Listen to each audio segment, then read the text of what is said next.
Advitha சமையலை எப்பயும் போல நீங்க என்ன பண்ணணும்? சப்ஸ்கிரைப் பட்டனை தட்டி விடணும். பக்கத்துல இருக்க குட்டி பெல் பட்டனை கிளிக் பண்ணுங்க. அப்பதான் நான் போடுற வீடியோஸ் உங்களுக்கு உடனே வந்துடும். இப்போ வாங்க, இப்போ நம்ம ஃபர்ஸ்ட் இத மரவள்ளி கிழங்கு பனியாரம் செய்ய போறோம். ஏன்னா பனியாரம் எல்லாருக்கும் ரொம்ப பிடிக்கும் இல்லையா?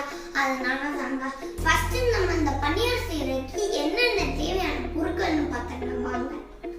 ஃபர்ஸ்ட் நம்ம ஒரு கப் பச்சரிசி எடுத்துக்கோம். இது நான் ஒரு மணி நேரத்துக்கு முன்னாடியே ஊற வச்சிருக்கேன்.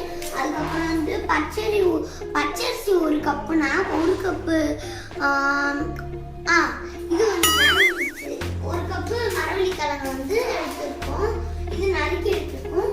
இது பார்த்தீங்கன்னா வெல்லம். இது அரை கப்பு. எடுத்து வச்சிருக்க எல்லா இன்கிரீடியன்ஸுமே மிக்ஸிக்குள்ள போட்டுடலாம். ஃபர்ஸ்ட் ஒரு கப்பு பச்சரிசி போட்டுடலாம்.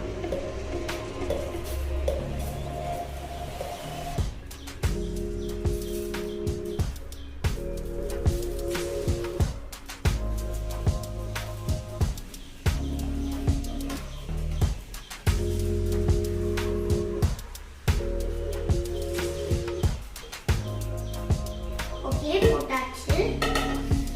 அடுத்து நம்ம வெல்லத்தை போட்டுடலாம்.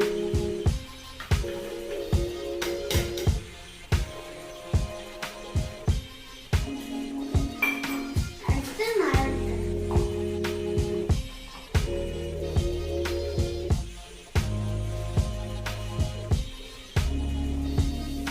நம்ம எல்லாத்தையும் போட்டாச்சு. மிக்ஸி ஜாரை மூடி அரைச்சு வந்துடலாம்.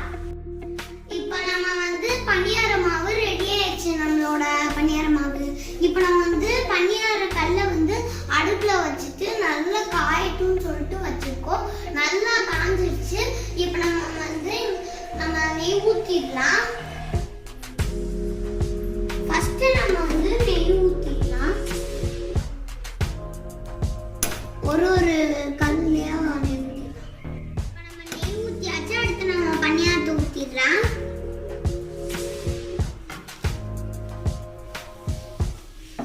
எல்லா பனியாரத்தையும் ஒரு கூண்டுக்குள்ளேயே ஊற்றிடலாம். இப்போ நம்ம ஊற்றிடலாம்.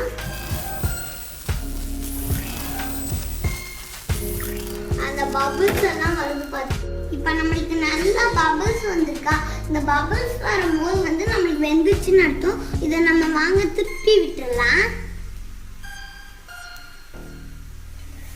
வாவ், பின்னாடி நல்லாவே வந்திருக்குது.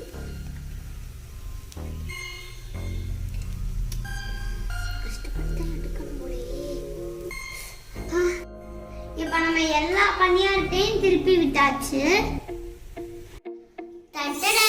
நம்மளோட மரவள்ளி கிழங்கு பனியாரம் ரெடி. அடுத்து வாங்க நம்ம மரவள்ளி கிழங்கு அடை செஞ்சிடலாம். அடுத்து மரவள்ளி கிழங்கு தோசை செய்ய போறோம். இதுக்கு ஃபர்ஸ்ட் மரவள்ளி கிழங்கு ஒரு கப் எடுத்துருக்கோம். அடுத்து நம்ம வீட்டில் இருக்க இட்லி மாவு எடுத்துருக்கோம். அதுக்கப்புறம் கொஞ்சமா பெருங்காயம், அதுக்கப்புறம் வரமிளகா, சோம்பு, கருவேப்பிலை, வெங்காயம். இப்போ நம்ம அரைக்க வேண்டிய தேவையான இன்கிரீடியன்ஸ்லாம் போட்டுக்கலாம். ஃபர்ஸ்ட் மரவள்ளி கிழங்கா போட்டுக்குவோம்.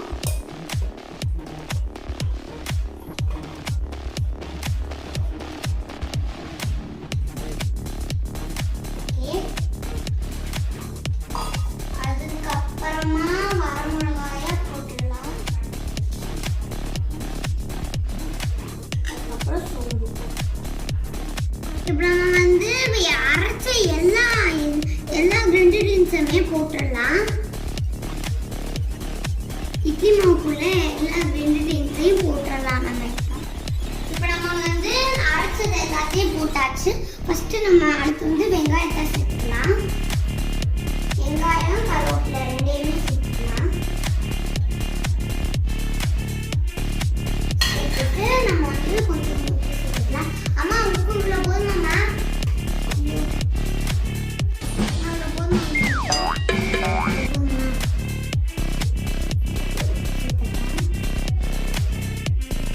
உப்பு சேர்த்தாச்சு. அடுத்து நம்ம பெருங்காயத்தூள் சேர்த்துக்கலாம்.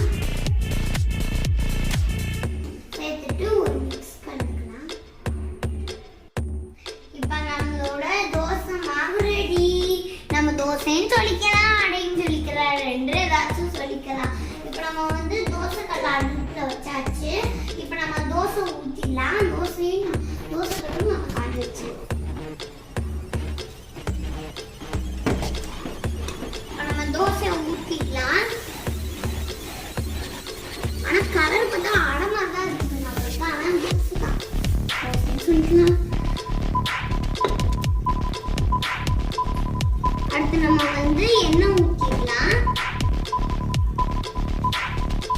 லைட்டா மேல ஆயில்.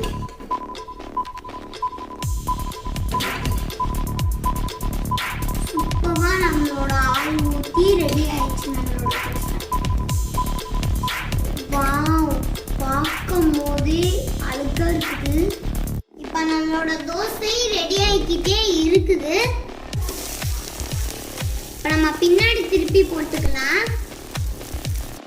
இப்போ நம்மளோட அடை தோசை ரெடி ஆயிடுச்சு. ஆனால் அது கிறிஸ்பியாக இருக்கும். உங்களுக்கு வந்து அடை மாதிரி இருக்கும்.